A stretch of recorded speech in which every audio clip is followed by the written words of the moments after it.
Welcome to the Positive Spiritual Living Podcast, brought to you by Unity on the Bay.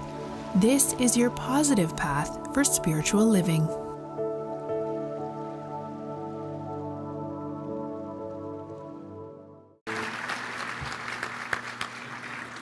Thank you to Al and Ike Woods. I love that they're with us this morning because, many of you know I've been coming to Unity on the Bay for over 12 years, and actually Ike and Val Woods have been coming as a special musical guest for probably longer than that, so it's reminding me of my roots. Yeah. And it's really interesting, that song that they just sang for us, Are We There Yet? And I can actually say, I don't think so. But more importantly, where are we? I can tell you that I believe we're at a very critical point in our own evolution where it is about making the right choices. It is about making the choices that will lead us to getting there. And we can see it. We can already almost smell it. And it's just about a moment to moment making the decisions based on who we truly are in order to get there. I want to thank you all for being here this morning. We've been joking about being courageous and getting through the storm and getting through the rain. I have to tell you, a couple of days ago, I was actually joking with somebody. I said, I don't get to talk on Sundays, right? To talk very often. So I said, I don't care if Erica comes. She can sit in the front row. I am speaking. And I'm just grateful that you guys came along so that we can share this experience with us. So in gratitude of that, I have a joke for you. So there is a very, very centered Zen Unity woman who just lives Unity, right? She's a good Unity student, and all of a sudden she finds that she is really late for an appointment. You might say she's from Unity on the Bay and it's a Miami person, maybe. So she starts speeding down the highway, but as a good Unity student, she keeps repeating to herself, affirming, green lights only, green lights only, green lights. Sure enough, only green lights. So she's great, right? And all of a sudden, this sweet little old man in a sweet little old car just jumps right in front of her. Oh, geez. Okay, so affirming, get him out of the way, get him out of the way. But it's not happening. So she starts losing it a little bit. She starts honking really loud. That doesn't work. So she gets even more upset. She rolls down her window and starts screaming obscenities, right? She's forgotten the principles already. She's just screaming out. And that doesn't work. So, being a very thoughtful woman, she said, oh, he might be deaf, so let me start using sign language. And stuck up her hand, and there was just one finger up. And that didn't work. So all of a sudden, a policeman stops her, asks her to go to the side, and he, asks her for her driver license and for her registration. And he just goes back into his car, and about 15, 20 minutes later, he goes back up to her and goes, ma'am, you're free to go. Sorry, just go on your way. She's like, well, officer, I don't even know why you stopped me. He says, well, you have to see it from my point of view.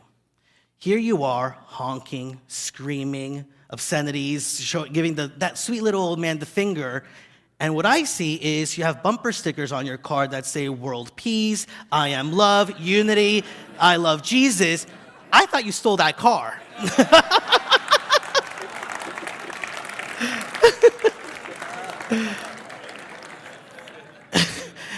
But I want to talk to you about our value systems. And I thought that joke really went with what I wanted to say, because I think for a lot of us, our value systems are almost like those bumper stickers. First of all, one of the things I realized as I was pondering on it is that bumper stickers, you put it on your car, you don't see it again while you're driving, right? It's for the outside world to see. And a lot of times it's us answering the question, how do we want others to see us? What is it that we want people to remember us by? And those are important questions. They really do lead us to answering questions of who have I come here to be, what have I come to express. But a lot of it is external, right? It's not integrated into us.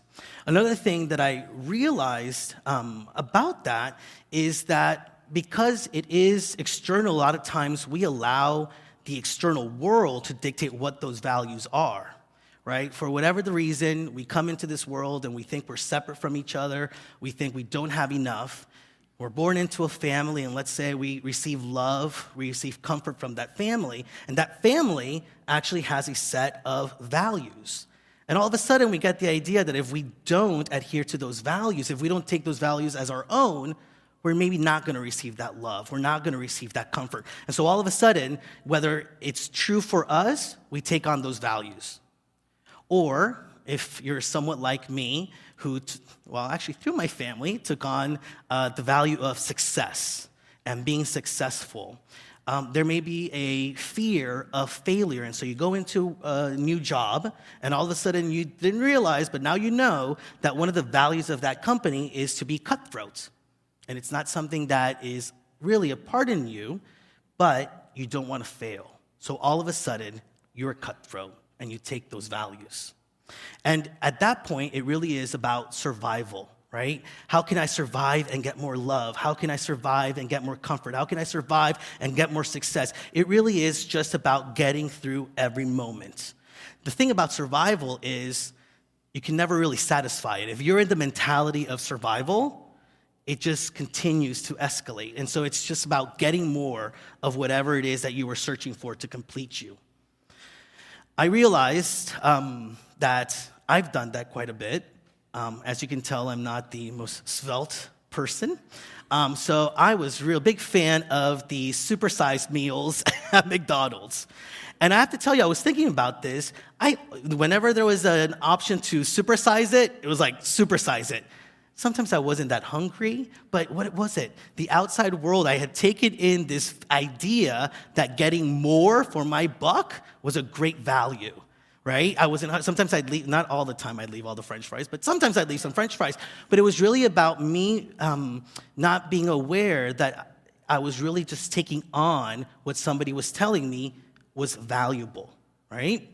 And so life became more about getting more and more and more. And a lot of us find ourselves in that.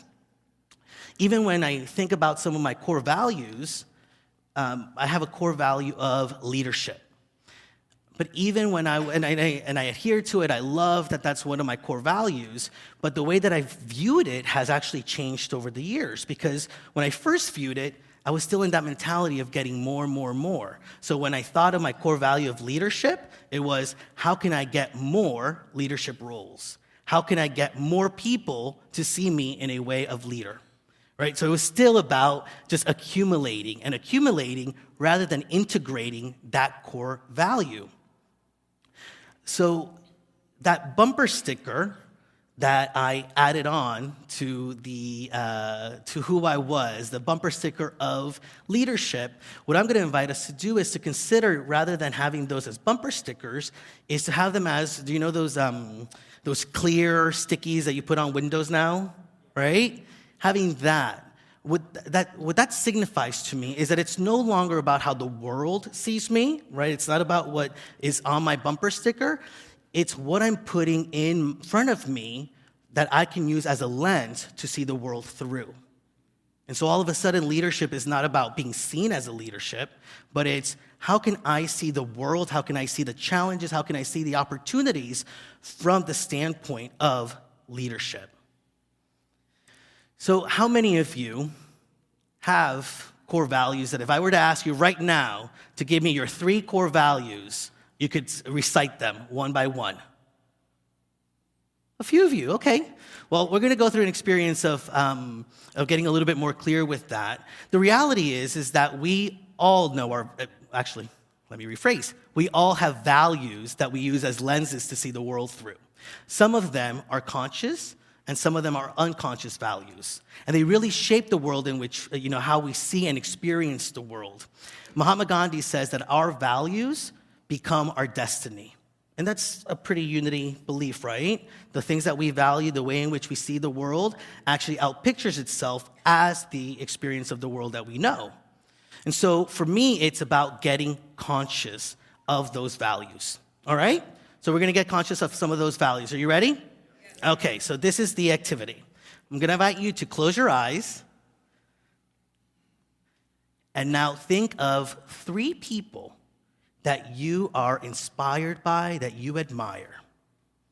Just bring those. Could be real people, fictitious, and comic books, whatever it is, dead or alive. Just bring those to mind. And now, think of one attribute that they have in common that you admire.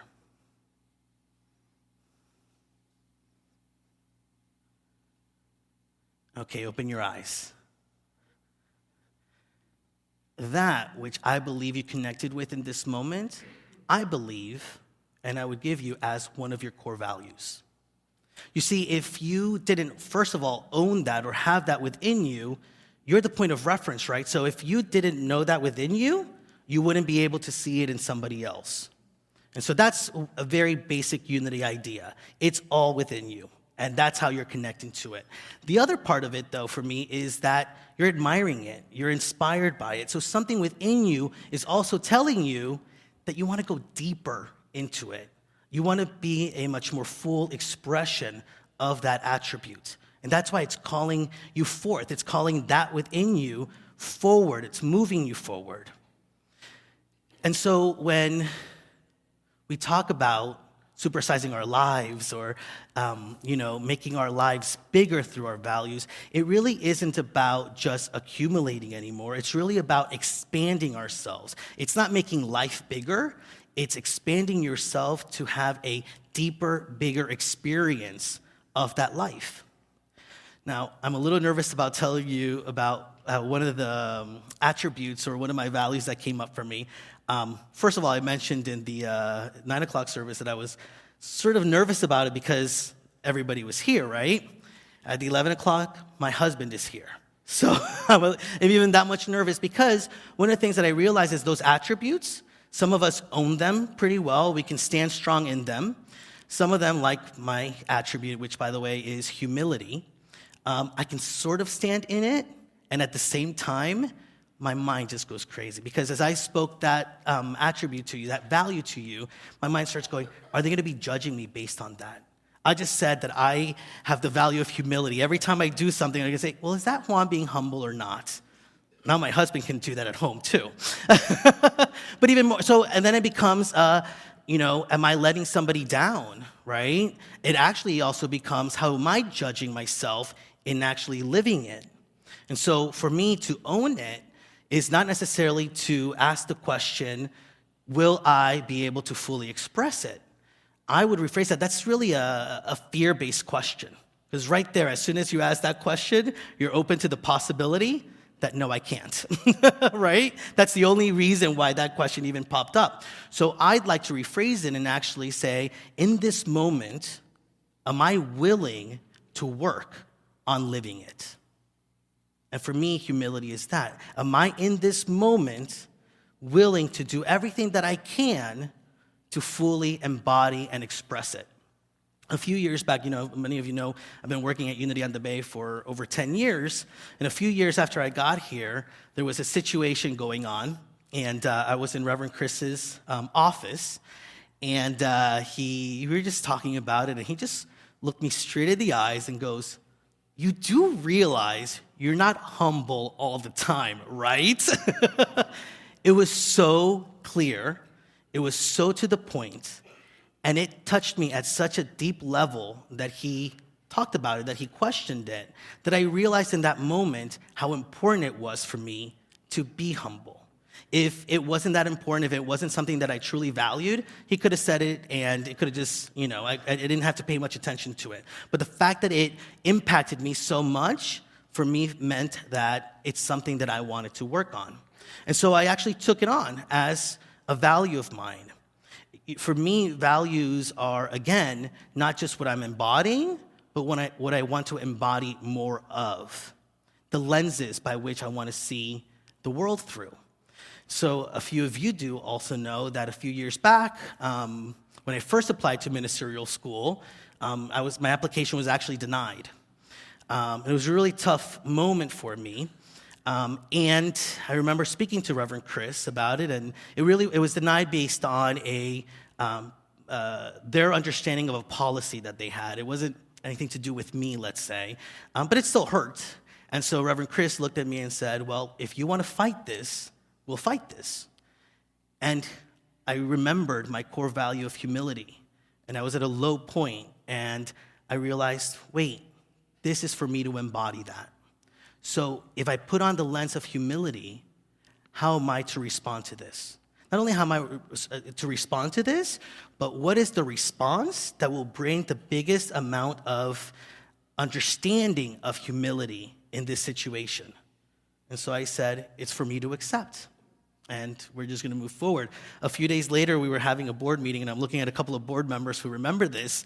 Because let me tell you, I was humble, but I was also crying and sad about it. But Reverend Chris asked if he would just let the board know at the next board meeting, because they had all had to sign off on my application.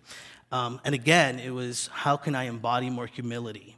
And through tearful eyes, I decided that I was actually going to go to the board meeting.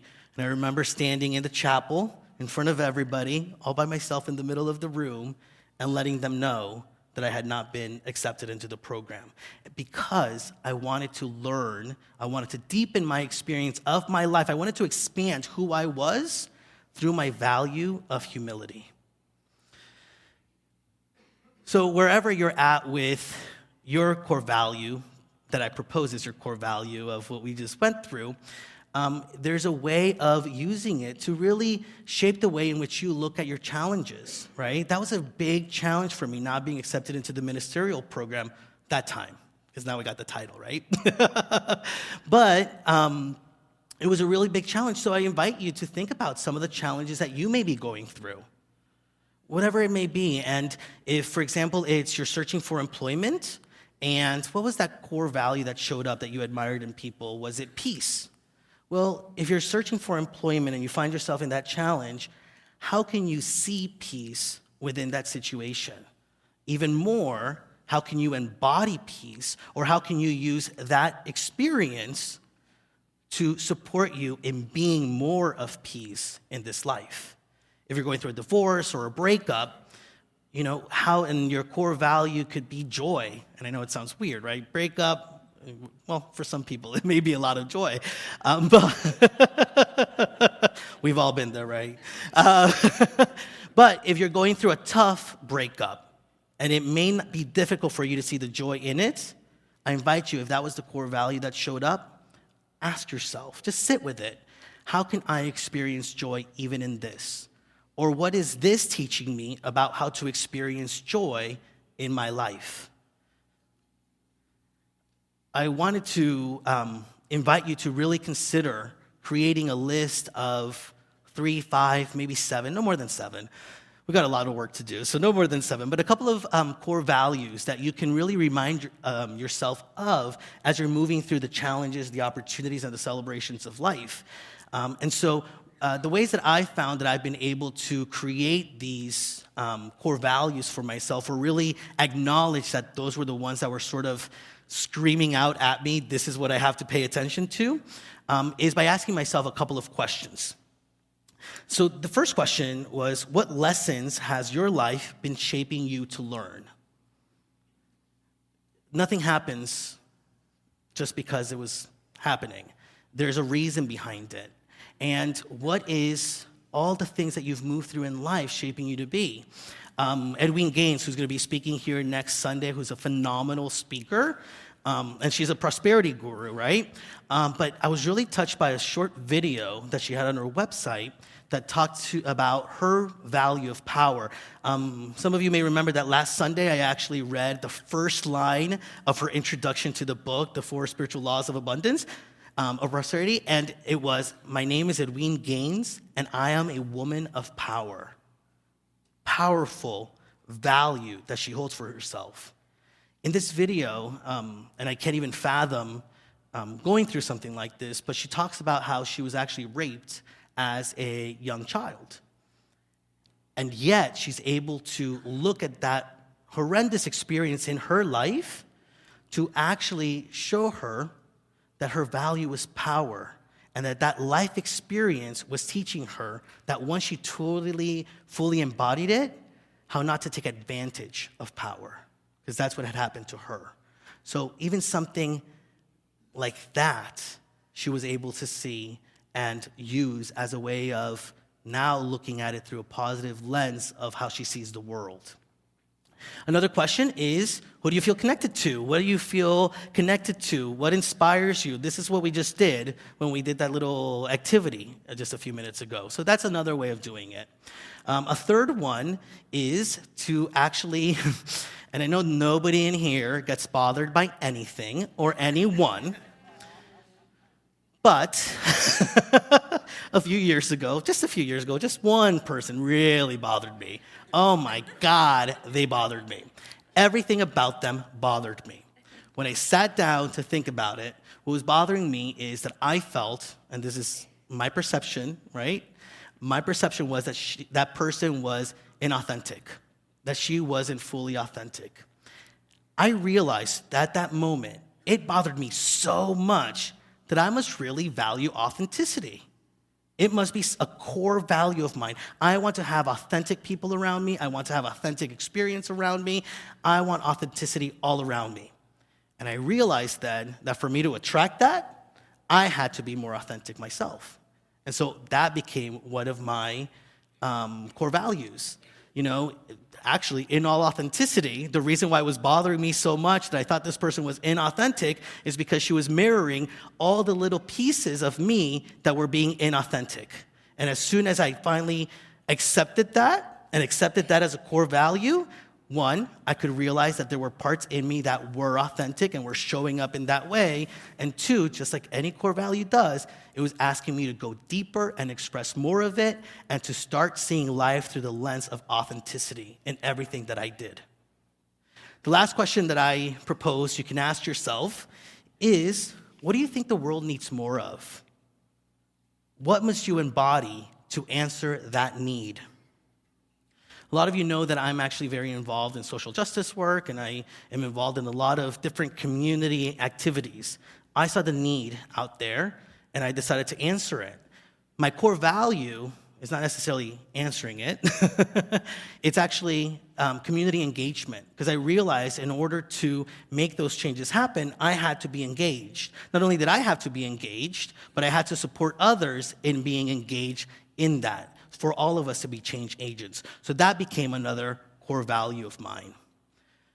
So as you think about these questions, as you start to experience life and recognizing what are the values that are important to you, what are the values that are really coming up for you to grab a hold of and start owning even that much more of, I invite you to start looking at them through the lens of it being like that clear sticky, you know.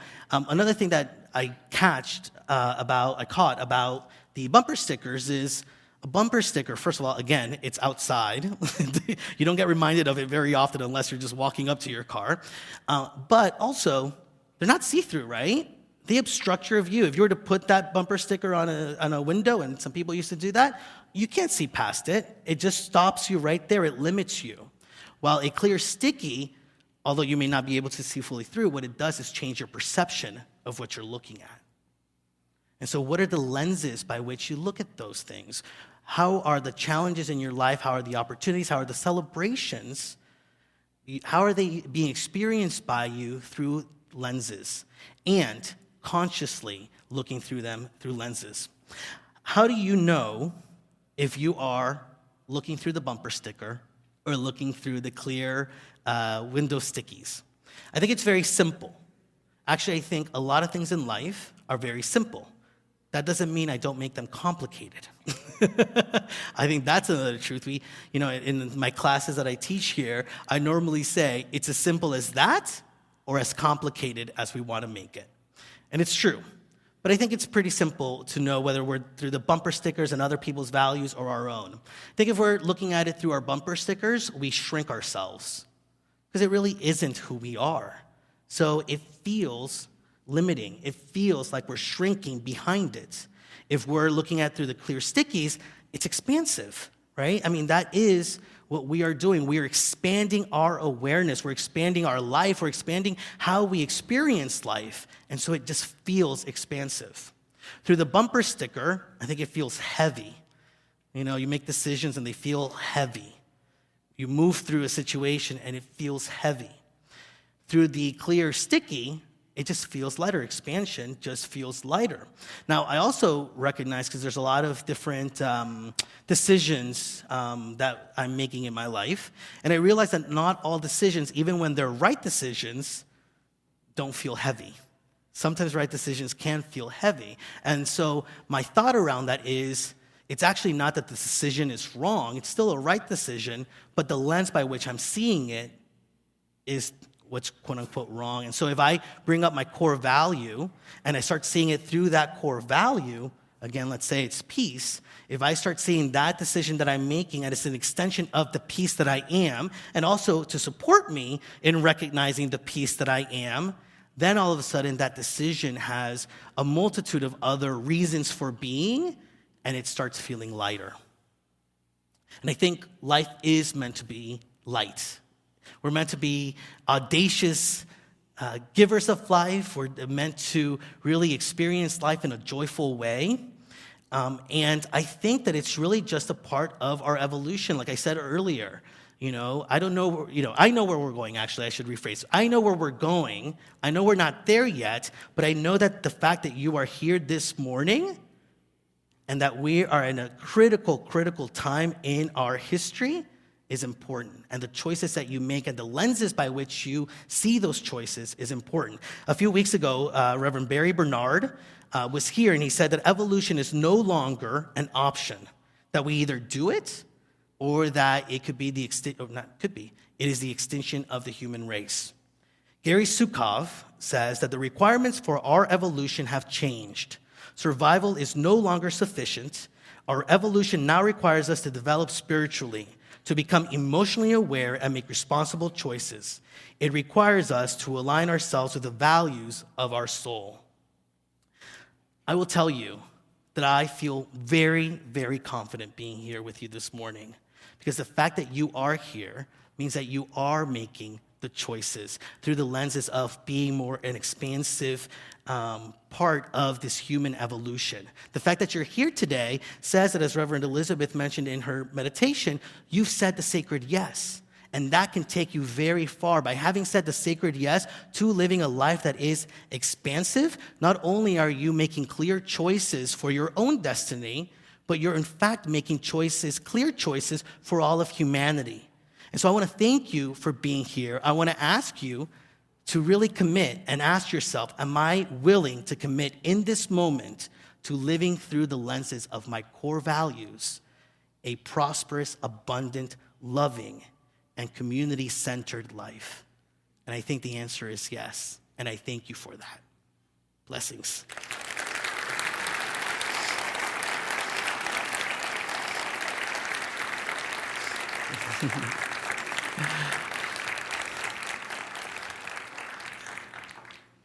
So I am actually doubly blessed today, not only for having spoken with you this morning, but also because I get to invite one of my favorite people at Unity on the Bay to come up here and tell you a little bit about her experience with tithing. And one of the reasons why I appreciate her is the creativity and the deepening and the ways in which she is looking at life through a different lens. So please help me welcome Linda Eads.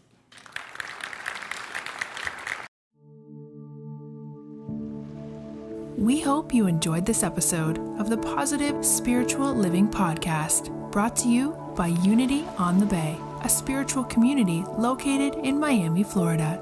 Unity on the Bay is supported by the generosity of its community. If you'd like to make a donation or learn more about Unity on the Bay, please visit unityonthebay.org.